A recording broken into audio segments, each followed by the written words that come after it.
Hello everyone. We will first locate some buttons and learn several key features of the Yealink T46S ultra elegant gigabit IP phone in this video series. Now let's get familiar with the phone itself.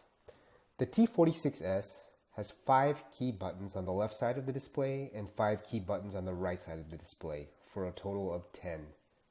On the bottom of the display are key active screen options. These options are History, Directory, DND or Do Not Disturb, and Menu. While taking a call, these buttons will change to Transfer, Hold, Conference, and End Call.